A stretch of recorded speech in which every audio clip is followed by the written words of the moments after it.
Hey guys, welcome back to my YouTube channel. I just thought I could just share something personal from within my life that started all my music interests and basically everything that I do with music nowadays. And it's my dad's huge collection of records and vinyls from possibly his immigration days or early vinyl days. He's been a vinyl collector from at least like 1970s, late 1970s into the early 1990s, you know. So you could obviously see a ton of classics in here. I just thought I could show this to people and family and friends for who might be curious, even if I talked about my dad's vinyls and my influence for vinyl collecting from other different reasons. Thought I could show it to you guys just to see what that's like from what I was describing to my friends from a long time ago. So if you remember me and you remember me talking about this kind of stuff, well, you're in here for a treat. So yeah. So right here we got Celebration from my Simple Minds. My dad obviously has it. I don't think I've ever remembered seeing this before. It's a cool album. I didn't know he had it at all. It was really interesting to see it after a while, because this is a compilation album that Simple Minds released back in 1982. It's a cool album. That's where I first heard Changeling. And right here is Nazareth. Oh shit. Almost got the right here's Nazareth. I don't know who these people are, but you know, they're from Scotland. Yeah, they're from Scotland. Scottish hard rock band from the early mid-70s. Yeah. This was one of my dad's very first few albums. That's the first album I ever bought in Holland, in the Netherlands. Yeah. Like 1973 or 4, I think. Right. That is a very cool album. Very unique heart. And here's another cool Scottish band from the early 80s called Scars. Also, Awesome. I bought this in Australia. And I remember being terrified of that album for some reason. Great record though. That's the only record they ever made. Never went anywhere in the States. You heard it a little bit in Australia on radio at the time. Yeah. But anyway, that's them from Glasgow, I believe. Beautiful. I remember. So basically, if you guys remember, we got this from a local record store. Yeah, that's a local. Not too long ago, probably like 3 years ago or so. Still pretty rare though. Yeah, it is. And I have a couple of rare vinyls as well, like a Japan compilation album and maybe other stuff. But either way. There you go. Roxy Music. Cannot go wrong with Roxy Music. Yep. This is Utterly its life. unique band, British band. One of the best live albums ever, in my humble opinion. That is. Brian Eno right there. I'm zooming into right Actually, here. that's Eddie Hobson. Eddie Hobson. Okay, I don't see Brian Eno had left the band already. That's right. That's right. So it was Eddie Hobson and Phil Manzanera and Andy McKay. Yeah, all those good bands members. Yeah. Good stuff. And then right here is another Nazareth album that I think most people would have noticed. It's called Playing the Game. Yeah, that was a so-so record of theirs. The best stuff was really that earlier album I showed you. The 1974? Yeah. Right. Yeah, what have we got here? Oh, Split Ends. Yep.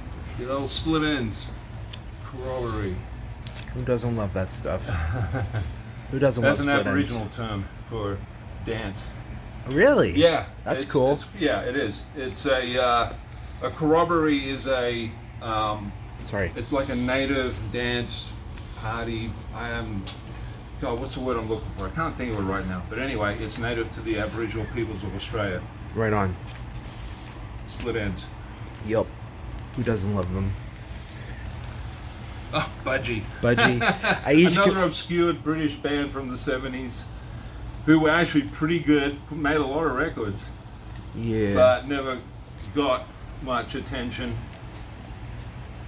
Some older folks like me, I love the art. Might like it. I love the art on it. Yeah, the art's pretty. great, It's pretty cool. Yeah. And I used to get so confused with the Buggles with Budgie, which I don't know why, but it did affect me that way for some reason when I was a kid. So. Here you go. Yep. My dad was a big member. Well, not member, but he was a. I toured with the Cult. Yeah. For 3 years, and started out with the Love album tour. Well, I think it was the 20th or 30th anniversary at the time, back in 2009. Really? Yeah. So this is Isn't an that EP from Australia. So I And- was a fan. So when I got asked to go on the road with them as their front of house sound engineer and production manager, Right I on. was over the moon. For 'Cause sure. I got the two of my heroes. Isn't that awesome? Yep. Little Devil. Right here's from World the Electric Party. album. Private Revolution. There's another Oh, one. of more the same- cult. There you go. There's That's another the one of the Electric similar album. one. Yeah, the Electric album. That's what that EP came from, Little Devil. Yep. You can Came see all off the this record. similarities. Yeah. We love the cult. Yeah. Here's the Asher album that I toured on. That's how I started with. I'm sorry, Well- Coco back there is chewing her toy, but It's okay. yeah, the Cult. This is the album that I first discovered on She's Sanctuary. yeah, Yeah. that's my favorite track off of theirs. So is Spirit Walker, Yeah. and then there's the Sisters Feelings Cult EP. Great album. They combined it both together with Sons. Sons of Fascination, And which they- is actually, is that here? No, you moved it someplace, I think. Oh, that's that's New on Gold this. Dream, I think. Oh wait, no, it isn't. It's from the album, but Yeah. it's an EP. Another Yeah, Australian EP. These I all got in Australia. Right. These are all Australian EPs from Simple Minds. yep. This is when my dad was traveling from Australia down to LA, so it's pretty cool. Sparkle in the Rain, Simple Minds. You can tell I was a Simple Minds fan. There's yours. There's yours. Yeah, that's the New Gold Dream. And then here's This is Sparkle in the Rain, which was Sorry. actually a great album. it. Sure is. And then you got this. And I don't know who this is. Steve Hillage produced this Simple Minds. The American, Sister no Feelings kidding. Call and the American. If Really? you look at the liner notes, you'll see that Steve Hillage produced it. He was the producer. But Steve Hillage was a guitarist in England at the time in his own right. Right on. That's cool as So heck. that's how they connected. That's a big surprise on camera. Caught on camera. Yeah. you And then you heard it here first. Yep. Maybe. And then I Oh. owned New Gold Dream from Yeah, the You Go Dream. from the local vinyl store. You know that, Promise You a Miracle, You Go Dream. Yep. And Brian Ferry. Let's You stick know, together. That was the first song I've ever listened to from Roxy Music. Believe it or not, Well, my dad burned it on a CD when I Yeah. was a kid with Genesis and a couple other artists, and that was the very first track on number track 01 that I Okay. listened to. It was really cool. yeah, I think it was Let's Stick Together and 1976. Shame's on this. Yeah. 1976. Yeah. Who doesn't love that? Roxy again. Yep. Oh, sorry. That's the kind of a compilation. Yeah, I can tell. And then you got The Real Deal here. My dad has a poster of this in his room. Yes, It's pretty cool. because I'm a Roxy Music head, pretty Yes, much. You sure are. Look at that. Look at them, little kings and thieves. Classic early 70s British glam at its finest. Yup. The most experimental too, musically speaking. They were streets and miles ahead of Other with artists. maybe the only exception being David Bowie. Yep. The only one, And he's Kraft- the only one who could keep up. I know Kraftwerk isn't a part of it, but they were groundbreaking as well. in Well, that yeah, sense. but they happened before. Or Yeah. no, around the same time. I Yes, think, they did. They did happen around the same time. Hugely underrated, influential Australian band owners and collectors. Yup. Talking to a stranger. Yeah. Yep. Artwork's brilliant. It sure is. It's industrial as heck. Yeah. Love And it. it's a combination. You can hear Wire, Talking Heads. Yeah, but on an industrial scale with this band. Yeah. And yeah, what can I say? Brilliant band. Right Check on. them out. For sure. I could go on and on. And there's my first album that I've ever learned I for. gotta take a break. My back's No worries, please take your break. So for me, I don't know if you guys are aware, this was the very first David Bowie I've ever heard of in my life. It was the very first album that I've ever listened to from one of his boxes. And I was like, who is this? I love the artwork. And then I was like, that's David Bowie. And I started realizing, like, wait a minute. I was named after this guy. Yes, you are. And that's just because my parents were obviously listening to David Bowie heavily at the time before I was born. So it's really fun. and knowing that. And this is my personal favorite album ever. Best album that I've ever listened to.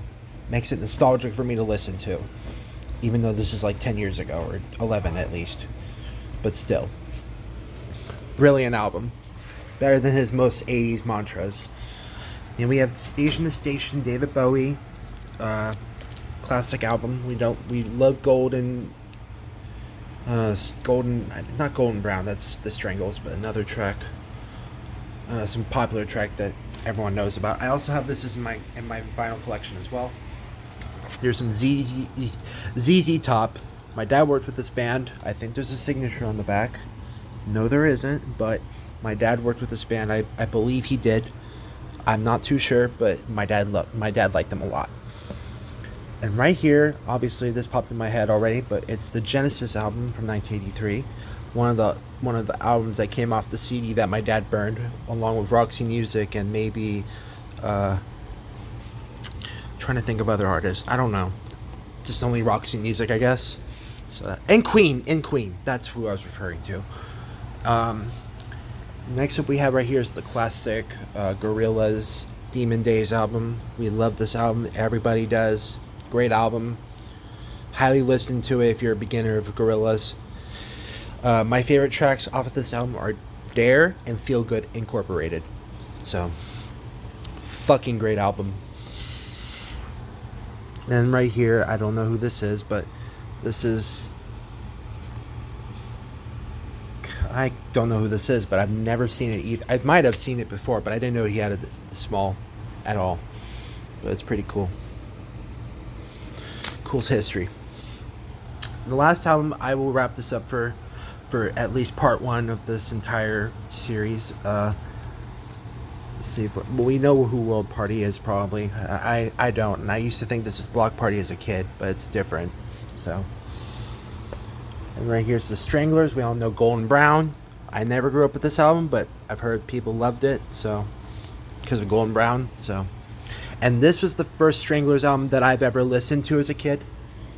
My dad got me into the aughts, and so along with this band, the Stranglers, you might know them for that track, Golden Brown, but they're highly incredible. And this is the first album that I've ever listened to because of the Ice Queen on here. And I used to mistake that line as ice cream and Ice King or something, you know? So it's pretty cool. I love this album. Who doesn't love the Stranglers? My dad worked with them heavily on albums, and he has a signed or signature album with that. That's not this one, but probably the White Album. I don't know what it's called, but you know. Yeah. Oh yeah, here's a Flock of Seagulls. I don't really care about them as much anymore, but you know, heavily pop band from the 80s. So, crucial band. Anyway, so I'll wrap it up here for now. I'm glad you guys watched this part one of my dad's collections from the time being. I will do part two in a couple minutes. See you guys then.